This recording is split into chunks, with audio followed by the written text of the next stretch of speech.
अस्सलाम वालेकुम, कैसे हैं आप सब। आज हम बना रहे हैं आलू गोश्त। मैंने चिकन के साथ बनाया है, आप लोग बीफ के साथ, मटन के साथ, जिसके साथ चाहें बना सकते हैं। आलू गोश्त की बहुत सिंपल सी और आम तौर पे घरेलू में बनने वाली बेसिक सी रेसिपी है।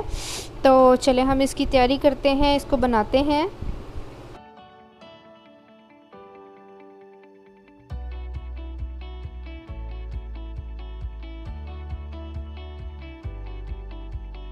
अभी मैं अनियन काट रही हूँ जो हमें चिकन में डालना है। मैंने 2 नॉर्मल साइज़ के अनियन लिए हैं, दरमियाने साइज़ के हैं। तो इनको हम ब्रीक स्लाइस काट लेंगे। जब आप छुरी का काम करें तो बहुत एहतियात से करें, आपके हाथ में ना लग जाए। इस साइज़ के ये 2 मैंने प्याज लिए, इनको छील के मैंने पहले धो लिया है, फिर काटा है। इनको कभी भी प्याज़ों को काट के ना धोएं, क्योंकि पानी अपने अंदर सोख कर लेते हैं, इनका अपना भी पानी होता है। फिर जब हम इनको फ्राई करते हैं तो वो फिर पानी जल्दी से खुश्क नहीं होता और प्याज़ों का अच्छा वाला कलर नहीं आता। ये 2 मैंने टमाटर लिए, एक थोड़ा बड़ा है और एक नॉर्मल साइज़ का टमाटर है। ये 2 टमाटर भी इसमें डालेंगे। तो चलें जल्दी जल्दी तैयार करते हैं। जब आप छुरी का काम करें तो प्लीज़ बहुत केयर करें, अपने हाथों को बहुत बचाएं। कोई भी कट लग जाए उसको मामूली ना समझें, उस पर फ़ौरन बैंडेज करें। तो नहीं तो हाथ में फंगस लग सकती है, हाथ ख़राब हो सकता है। तो अपने हाथों की बहुत केयर करें। आप सेहतयाब होंगे तो आपकी फ़ैमिली सेहतयाब होगी। अपने ख़ानदान की सेहत और तंदुरुस्ती की हिफाजत की खातिर आपको अपनी सेहत की तंदुरुस्ती की हिफाजत करनी होगी। इसमें ये 1 कप ऑयल जाएगा। आपको घी या ऑयल जो पसंद है आप वो यूज़ कर सकते हैं। मैं ऑयल ले रही हूँ, 1 कप ऑयल है। इसमें पहले थोड़ा सा ऑयल था जो मैंने मेरे ख्याल में कल सालन से उतारा था, उसी में मैंने इसको डाल लिया था। 1 कप ऑयल है ये। इसके अंदर जब ऑयल थोड़ा गर्म हो जाएगा, कड़क जाएगा, फिर हम इसमें डालेंगे ज़ीरा।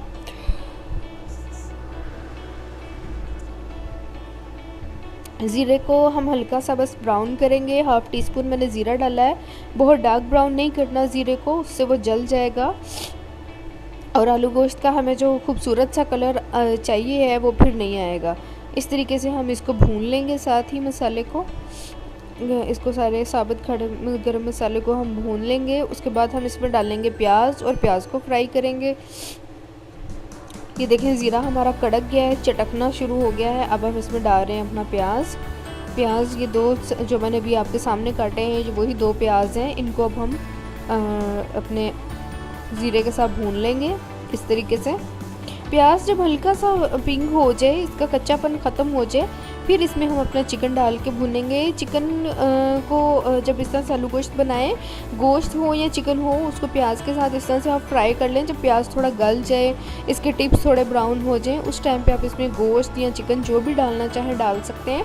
उसका एक जायका इतना अच्छा, इतना मज़ेदार जायका आता है कि वो आप जब ट्राई करेंगे तो ही आपको पता चलेगा। अभी ये देखें प्याज हमारे ब्राउन हो गए, हमें ऐसे ही प्याज चाहिए, इससे ज़्यादा हमें इसको नहीं करना, क्योंकि अभी हम इसमें अपना चिकन डालेंगे, उसको फ्राई करेंगे, उसके साथ भी काफ़ी हद तक ये जो है प्याज हमारे रोस्ट होंगे।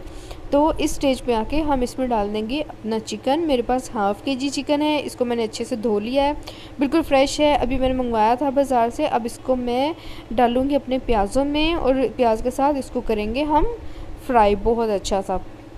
जो चिकन फ्राई करके डाला जाए सालन में, वो चाहे आप शोरबे वाला सालन बनाएं या आप कढ़ाई बनाएं, उसका जायका मसाला भून के पकाए हुए सालन से बहुत डिफरेंट होता है। तो आप ज़रूर ट्राई कीजिएगा, आपको बहुत पसंद आएगी। रेसिपी बहुत इजी, बहुत जल्दी बन जाने वाली क्विक सी रेसिपी है, बहुत बेसिक से मसालों के साथ। आप लोग ज़रूर ट्राई कीजिएगा। अब हम इसमें डालेंगे अपना सॉल्ट, हाफ़ सॉल्ट हम इसमें डाल देंगे, क्योंकि चिकन को अगर भूनते हुए हम उसमें सॉल्ट डाल दें तो उसका जो वो अंदर तक उसका जो है जायका बहुत अच्छा हो जाता है, मसाले सारे उसके अंदर रच जाते हैं। तो इस तरह से हम इसके अंदर डाल दिया है अपना सॉल्ट, और सॉल्ट के साथ हम इसको करेंगे फ्राई। और सॉल्ट जो है वो प्याज को बहुत जल्दी गलने में भी मदद करता है। ये भी एक बहुत यूनिक सी टिप है, प्याज को जल्दी से घोलने में बहुत बड़ा किरदार अदा करता है सॉल्ट। तो आप जब आपका प्याज ना गल रहा हो, इस तरह से खड़ा खड़ा प्याज हो, तो आप उसमें थोड़ा सा नमक डाल दें, आपका प्याज फ़ौरन से गल जाएगा, घुल जाएगा। एक तो लाल प्याज होता है, उसमें हमेशा डाल दें। जब भी लाल प्याज आ जाए तो कोशिश करें जब भी उसको फ्राई करें उसमें लाजमी डाल दें। देखिए चिकन हमारा फ्राई हो रहा है, इस तरीके से हम चिकन को फ्राई कर लेंगे।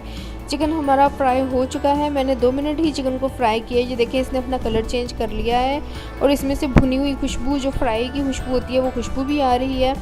इस तरह से हमें बस इतना ही फ्राई करना है, इससे ज़्यादा हमें इसको नहीं करना। बहुत ज़्यादा डार्क ब्राउन कलर हो जाएगा तो वो भी अच्छा नहीं लगता। अब मैं इसमें डालूँगी अपने मसाले।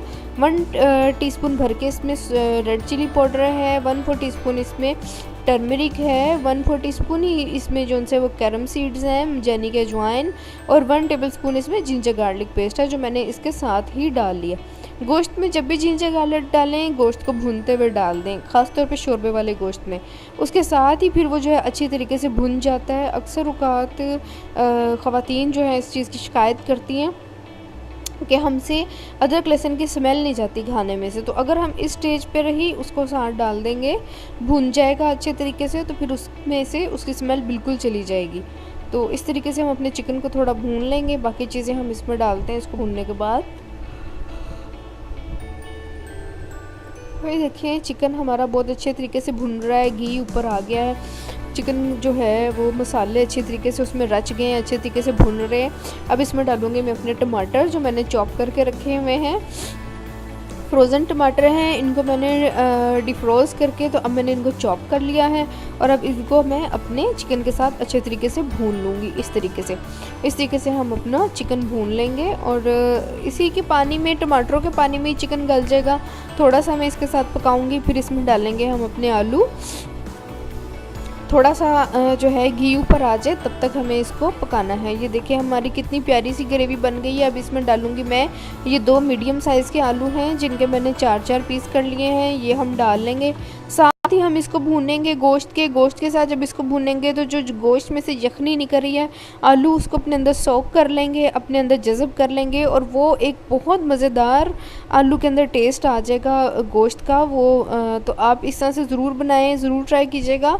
मुझे कमेंट करके ज़रूर बताइएगा आपको कैसा लगा। इस तरह से हम इसको भून लेंगे। सारा मसाला हमारा देखें यकजान हो गया है, कोई चीज़ साबित खड़ी नज़र नहीं आ रही मसाले में।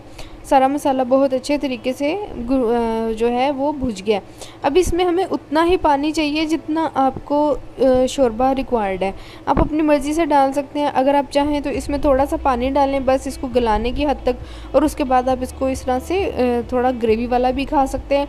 लेकिन मुझे थोड़ा शोरबा बनाना है, इसलिए मैं इसमें 2 से ढाई कप पानी के डाल दूँगी, जिसमें ये गल जाए अच्छे तरीके से और हमारा कुछ मुनासिब सा शोरबा बचे। आप अपने सहूलत के मुताबिक देख लें, जितना आपको शोरबा रखना है उतना आप रख लें।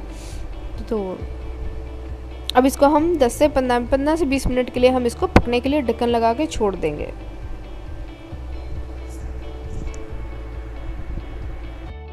चिकन हमारे पकते को 10 से 15 मिनट हो चुके हैं। हमारा चिकन और हमारे आलू बहुत अच्छे से गल चुके हैं। जितना शोरबा हमें चाहिए था उतना शोरबा बन गया है। तो इतना ही हमें इसको पकाना है। ये देखें मैं अभी आलू ट्राई करूँगी तोड़ने का, बहुत ज़्यादा गर्म है, हाथ से नहीं टूटेगा। इस तरह से ये देखिए कितना अच्छे आलू हमें घुल गए हैं। बहुत अच्छे से हमारा सालन तैयार हो गया। अगर आपका शोरबा ज़्यादा पतला है और आपको उसको गाढ़ा करना है, आप उसको बहुत ज़्यादा पकाना भी नहीं चाह रहे, तो आप एक आलू को इसके अंदर मैश कर दें, आपका शोरबा गाढ़ा हो जाएगा। इसमें मैं डालूँगी ये 2 ग्रीन चिलीज़ और साथ डालेंगे हम थोड़ा सा धनिया। धनिया को मैंने अच्छे तरीके से धो के तो रखा हुआ था। जब भी आप शोरबे वाला सालन बनाएं तो कोशिश करें कि उसमें धनिया जो है वो सिर्फ धनिया के पत्ते ही जाएं, धनिया की टहनियाँ ना जाएं, क्योंकि टहनियाँ अक्सर वो शोरबे के अंदर भागती हुई नज़र आती हैं, वो बिल्कुल भी अच्छी नहीं लगती। तो अभी हमने इसमें अपना धनिया और हरी मिर्चें डाल दी हैं। थोड़ी देर के लिए मैं इसको दम पे पकाऊंगी ताकि सारा घी ऊपर आ जाए, जो सालन की असल खूबसूरती है वो सामने आ जाए। तो तब तक के लिए हम इसको पका लेंगे, साथ हमारा थोड़ा शोरबा गाढ़ा हो जाएगा। थोड़ी सी मैं इसमें डाल रही हूँ सूखी कसूरी मेथी, ये तकरीबन हाफ़ टी स्पून के करीब मैंने इसमें डाली है। आप भी ज़रूर डालिएगा, इससे बहुत अच्छी खुशबू आती है इतना, और खाना जो है वो और मज़ेदार हो जाता है। ख़ास तौर पे शोरबे वाला जो सालन है उसमें तो कसूरी मेथी बहुत ही अच्छी लगती है, इतनी मज़ेदार इसकी खुशबू आती है। अब हम इसको देंगे 2 से 4 मिनट के लिए दम। देखिए मैंने इसको 4 मिनट के लिए दम पे छोड़ा था, गैस बहुत धीमी सी करके। आप ये देख सकते हैं कितना खूबसूरत हमारा सालन तैयार हुआ है। हमारा चिकन भी बिल्कुल साबित है, आलू भी हमारे बहुत अच्छे से गल चुके हैं और शोरबा जितना हमें चाहिए था उतना है। घी बिल्कुल ऊपर आ चुका है। इस स्टेज पे आके आप चाहे तो सालन में से घी रिमूव कर सकते हैं। अगर आप तरी खाने का शौक़ रखते पकते ही रहने दें, हल्की हल्की तरी सालन पे अच्छी लगती है। हमने डिश आउट कर लिया है, ये देखें कितना खूबसूरत हमारा सालन तैयार हुआ है। आप भी ज़रूर ट्राई कीजिएगा। खुदा करे आपका बहुत अच्छा बने, आपके खाने वालों को पसंद आए और अल्लाह ताला आपके दस्तरखान में बरकत दें। फिर मिलेंगे किसी और वीडियो में, तब तक के लिए मुझे इजाज़त दीजिए। अल्लाह हाफिज़।